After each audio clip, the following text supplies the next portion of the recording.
Do do do do do do do do do do do do do. Extras. More Badguyvision. Once again, coming back to these adventures in video form, I can have the joy of omniscient narration to give a little more context to Swain's lieutenants who, from the player's point of view, had a slight tendency to show up, get a little exposition from Rygax, then go away one way or another.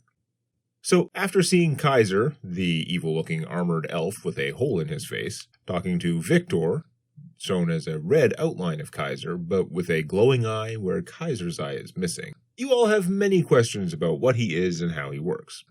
Appearance-wise, I actually drew Kaiser's head years ago as a visual aid for the players around this point in the campaign. But when TDDC showed him in the post-credits scene of episode 26, I had just slapped together his body. I was rushing to get it done since I had decided to do the throne room after doing the Mortival battle, which was the most ambitiously animated episode to date. So, bringing him back now, I wanted to take a little time to make his armor not look like garbage. As at least one comment noted, I used a Space Marine as a base when designing his new look, though, believe it or not, I significantly reduced the proportions of the armor, including the size of the shoulder pads. My notes described his armor as having a subtle bone motif, like trim and joint shaping which subtly evokes bones, without being full-on skeleton-molded plate. But that would take either skill or a lot of trial and error on my part, so I didn't even try to actually draw it that way. I think this is a good compromise. Still not quality art, but a giant leap from the mess above. But as for all your Kaiser and Victor questions, I'm going to answer almost none of those, since the party hasn't even met him by the end of this video, but I'll confirm that he is not a Bateen, like that little elfy archer in the Feywild, who fired arrows from both his body and his shadow. That guy mostly operated under rules of the bad guy from Chronicles of Riddick. Kaiser and Victor are individuals, at least enough to hold a conversation and to have different terrible accents. And neither of them is Fey. The one thing I'll give you for now is that Kaiser is an Eternal Blade, an elf prestige class from Tome of Battle, except that his spirit guide, Victor, works a lot differently than that of a normal Eternal Blade, whose guide sounds more like Navi from Zelda. If you noticed a distinct lack of damage numbers, die rolls, etc. in the battle against Todd, the Hollow Swarm, that was because something went wrong the night we played that session and I ended up with no recording of it. Though I had about 20 lines of text notes which I had furiously jotted down after the session when I realized there was no audio. At least 2 of those lines, plus another mention from the recording in the following session, were little one exasperated by Todd's unintuitive 8 hit point existence, which is why that's so prominent. This is obviously a pain for me, since I remembered, even without notes, the general gist of the encounter, especially the natural 20 spot check, and I had Todd's stats, but almost all the funny dialogue and all those moments that make for great videos were lost to time. Like tears in rain. So I had to build a narrative of the battle almost from scratch, make it fit with the characters' abilities and the parts that had definitely happened, like Angel and Little One splitting off, everyone taking loads of damage but nobody dying. This is also why I elected not to make a battle map, and to illustrate the whole thing in normal view, where precise positioning is less important. Of course, then I had to make up dialogue in and out of character, because it's boring without any. But while I love writing fictional dialogue, this isn't the same, because in a sense, I'm putting words in actual people's mouths. So for example, I made up Little One's intentionally letting them take the best, and thus most predictable, route, though being paranoid about the route is totally in character for him, and depending on the circumstance, so is the desire to fight something instead of avoiding everything. But it could be interpreted as intentionally letting them make a decision by omission. I can't say that really happened, but it felt right. Whereas my notes did clearly indicate that he lined up 4 shadows somehow and killed half with a lightning breath. And I used this opportunity to bring up Krillidin's prestige class and how he optimized for the normally kind of weird and strangely weaker than it sounds ability to add an enhancement bonus on all his shots. An ability which is normally kind of redundant because you often have a +3 weapon by this point anyway. But instead, he maximized that value by buying a weapon with the minimum enhancement bonus, just +1. and spending the rest of that cash on other strong weapon abilities instead. Abilities even high-level characters starting money couldn't have bought if he also wanted +3 to hit and damage on the weapon itself. Those costs are exponential, so the lower base makes a huge difference. Anyway, while many details were made up, I think I captured the general feel of the battle pretty much as it happened, except that my sparse text notes had something about Angel and Mora casting Invis on her and Little One to hunt down Todd. I had a version of the script where I was trying to make up attack rolls and damage numbers and include that part, but it bogged everything down, and the Invis didn't make much sense to me because I'm sure those two fought shadows in the end zone, which would have meant Todd needed a way to see Invis, so I was adding a spotter ghost thing next to him, even though that didn't feel right to me. I don't know. I also had a draft where they used Rope Trick earlier to rest just inside the eaves of the Forest Lord's domain, because I don't know how some of them have any spells left, and with the recording missing, it sounded like something that may have happened. They must have rested somewhere, right? But listening further ahead, they were still talking as though they had not rested, so I cut the made-up rest back out. I like Todd as a name, having discovered it was Elven for death. That's just funny to me. In the premiere chat, everyone was on about Todd from the Shadows, who, when he was later explained to me, I have probably technically seen before in the old That Guy with the Glasses huge collaborations, but I certainly wasn't aware of. He reviews music, right? I'm such a weirdo, actively disinterested in albums, musicians, artists, music culture, that the idea of watching someone review music or whatever he does is pretty much unthinkable to me. Like, I watch Colbert on YouTube. Whenever he has a musical act, I just close that tab and move on. But anyway, I don't like everything about that old Ninja Scroll anime, but I always like that feel of the heroes being attacked by an array of freaks who each work very differently, posing completely different threats. And my plan for Todd seemed like a good one. A sniper can be a tricky encounter. It should be exciting and tense. But if you don't balance it right or don't run it just right, it can be too reliant on fluky perception rolls and or become boring for some of the party, and just getting shot at is boring. But a sniper whose attack is to summon a bunch of minions, I like that idea because everyone has something to do, fighting off waves of shadows, and my plan for hiding him was that he wants to blend in with the minions, so he has a few in his general direction, allowing the party to get closer to him, which improves their chances of spotting his real hiding place, eventually. And it all would have worked, too, if not for that meddling natural 20. It's funny, though. While they made it look easy, I really wish I had the recording from the session to know how damaged they actually were, because I know they felt in danger at one point. Those touch attacks really add up. A couple people were a little horrified by how lethal the encounter could have been. Well, Angel had an excellent chance to spot Todd from the tree line without all the distance penalties. But as a backup plan, I did give him something of a preset kill limit. I had listed in my stats that he could only summon 30 shadows today, and if those were running out, he'd have to retreat. I don't think that's a general overall limit, but I'm assuming he used a bunch of power communicating with Kaiser and hunting down the party or something. Here we have Todd's stats, his mostly garbage stats. His actions to conjure 3 shadows, or if he has a total of fewer than 5 shadows at the beginning of his turn, he can conjure 6 instead.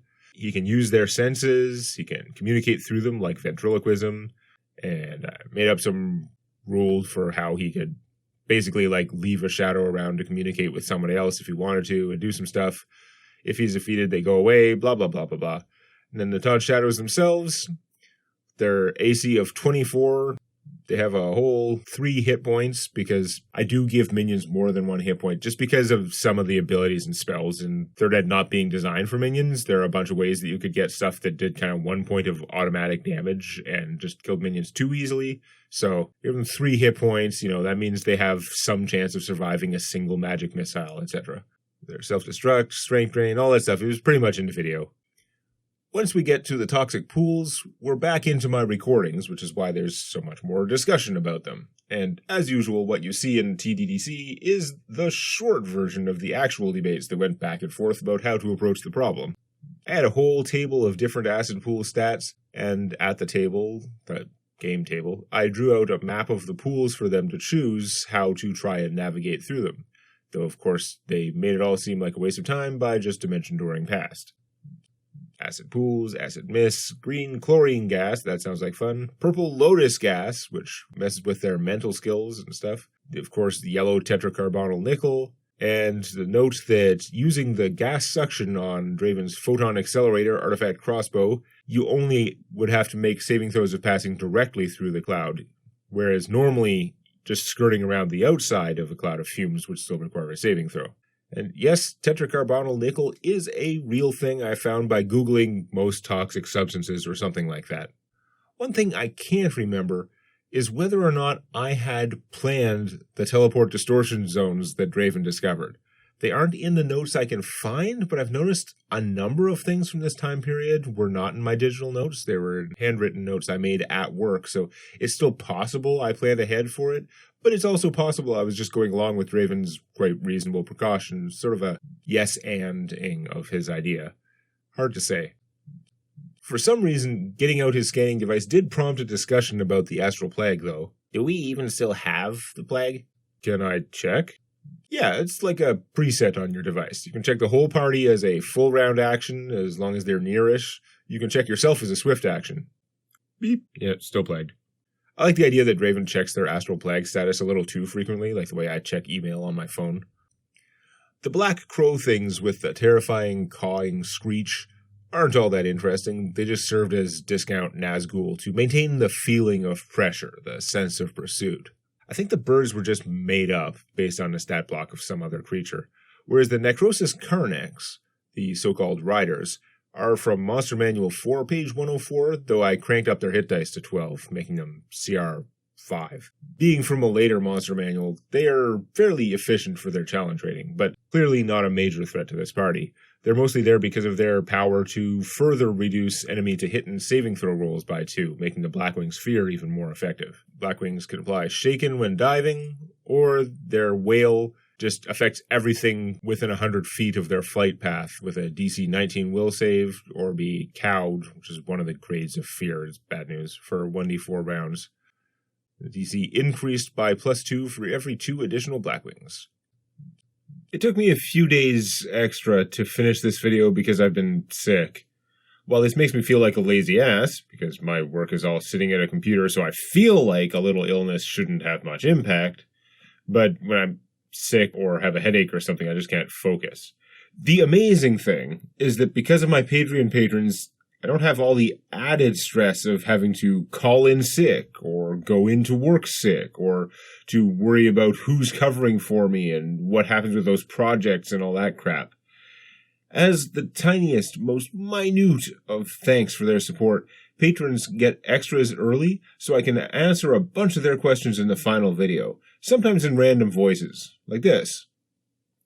Xylem asked, questions about the toxic pools. 1. Were you inspired by the description from Lord of the Rings of the environmental devastation on the border of Mordor? 2.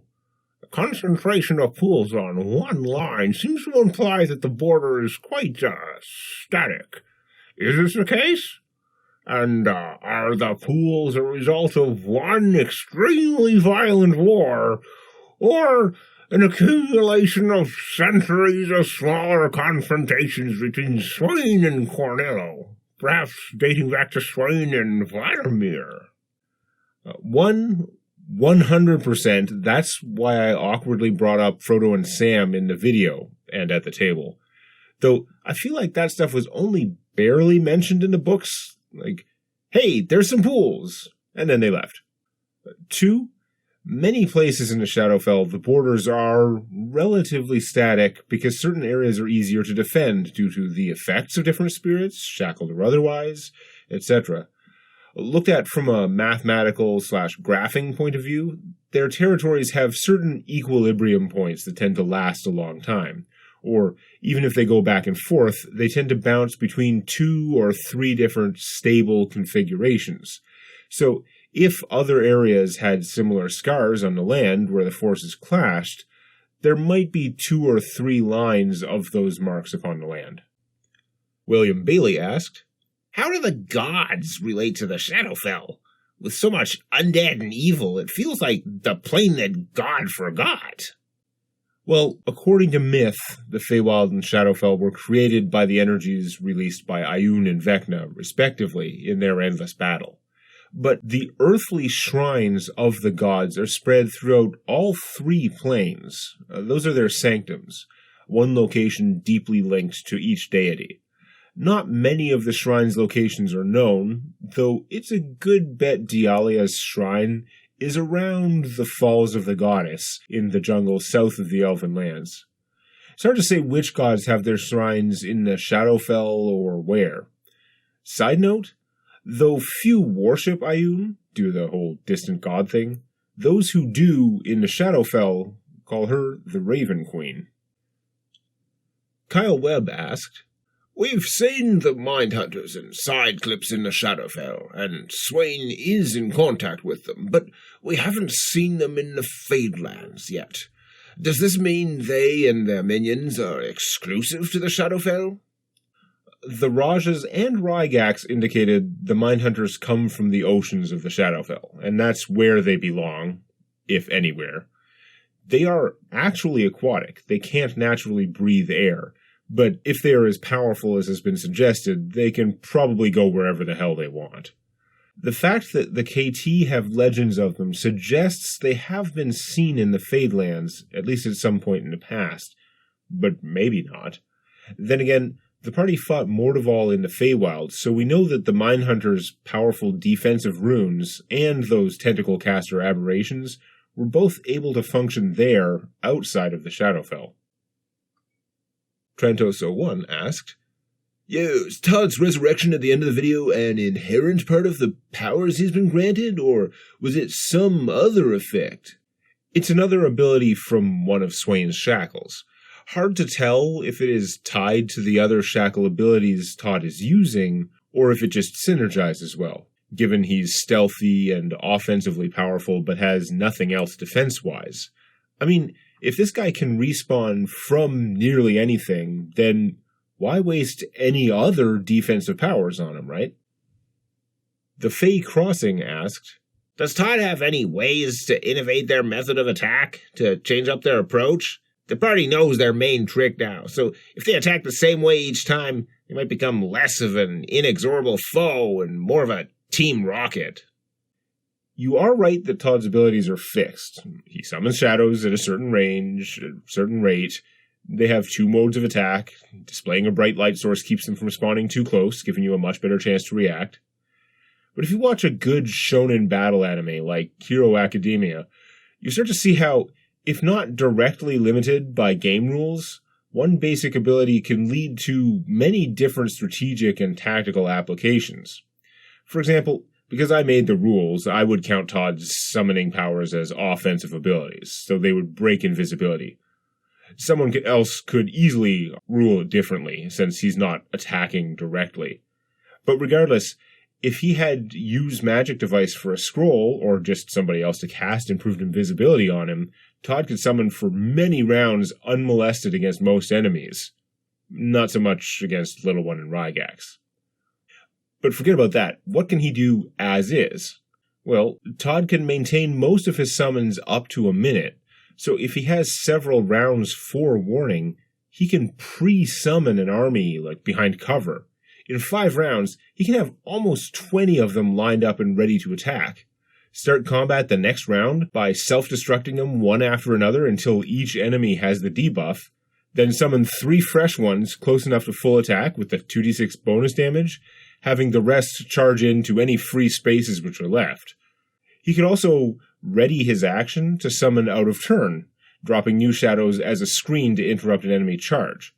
This probably doesn't help much unless he has enough summons out there to be winning the action economy, but it's still interesting. The Todd shadows would miss their initial attacks, and the character whose charge movement was blocked could use that attack on one of them instead, but Todd might thus waste an enemy turn or get some opportunity attacks. Or, assuming Todd's powers work in other planes, any place without the ceiling, he could indirect fire, switching from sniper to less accurate but even harder to pinpoint artillery. He needs line of sight, but I never said he had to summon shadows on the ground, so he could deploy them over barriers high in the air. They're too insubstantial to deal or receive falling damage, so they could drop down in vertical charges, providing even less information about Todd's real location, since he wouldn't have to have line of sight to the targets. And of course, he can use his other abilities to borrow the vision of his shadows once they're deployed. And that's just Todd on his own. The nastiest step would be to pair him up with other monsters or spellcasters. Think what he could do protected by tanks, or with somebody casting group buffs or battlefield control spells. Ultralight asked, "How did Kaiser know which direction the party was heading? As the two rogue tentacle battles happened while the party were headed for the caves, and they've since changed direction completely." I presented it in such a way as to create a clearer narrative. But really, it was a pretty general direction. The location Victor found, the second group, the one they caught stuck in the ground, indicated that the party were headed somewhere in the broad corridor between the plains of Masnos, where the underpass entrances are, and the lake, as opposed to passing further south. That let Kaiser make better guesses, but they still had to send someone to head off the underpass, if they hadn't already, and to look at the various other avenues for passing north or south of Heidelberg Castle. Todd went to guard one of the most logical routes, so I showed him in the scene, again, for narrative, but there were other minions guarding other spots. Leah E. Williams asked, "Did the whole party feel queasy using the dimension door across the pools, or were Mora, Krillin, and Rygax, who were not dimension locked in the Shadowfell, spared that effect?" Whatever it was, they all felt it, but fortunately they had taken enough steps to avoid whatever it would have done. Being sick may have drained some productivity, but I did accomplish some other stuff during that time. I managed to put together a solution for hosting another gaming comic where it shouldn't take a ton of manual work to upload. The previous website exploded and was too old to rehost as is. Unfortunately, I still have to do a bunch of work reformatting a lot of the later Flash-based comics, but I've got the first 60 up now, and I should be able to get out the first 200-some in the next few weeks, after which it will slow down. If you haven't read AGC, it's the world's ugliest D&D comic. The copy and paste images were just there to suck people into reading what I wrote. Fictional D&D campaigns, in and out of character. In a lot of ways it's a precursor to TDDC, except I was younger and dumber, but I also got to write all of the decisions for everyone involved, and that let me cobble together some really convoluted chains of events. Plus, over the holidays, I finished my first high-quality map of the main TDDC continent. Loremaster patrons, at $4 plus, can download it right now in 8,000 by 8,000 pixels or a smaller resolution if that's too much. I'm still waiting for my physical copy to arrive, but once I confirm it's good, I'll post it on my Zazzle store for anyone who wants to buy a poster like this, but, actually nice. Also available much smaller. For all your support through 2019 and beyond, I can't thank all my Patreon patrons enough, with a special shout-out to Aether Mordu, Aurelius, Bedimir, Bigrin, Brethren, Karnlin, Corlin, Dimmin, Duskmar, Earl of Sanguine, Fright Knight, Fireborn, Githype, Gorefiend, Greenmute, Hakoon, Havoc, Toshiro7, John, 9, Jerry Beansman, Lonito, Lord Aben, Malisandesh, MG3D, Olden Man, OI1, Pedrig of Rooney, Pontus, Ramar Ulfist, Stan the Man, Starfall, Surf USA, Skyter 97, Tebu and June, Valis, Volkfang, Woodley, Warsaw, and Zombie, the members of the organization. And I hope you have a great 2020. I'm excited for the first full year of Operation Awesome Unemployment.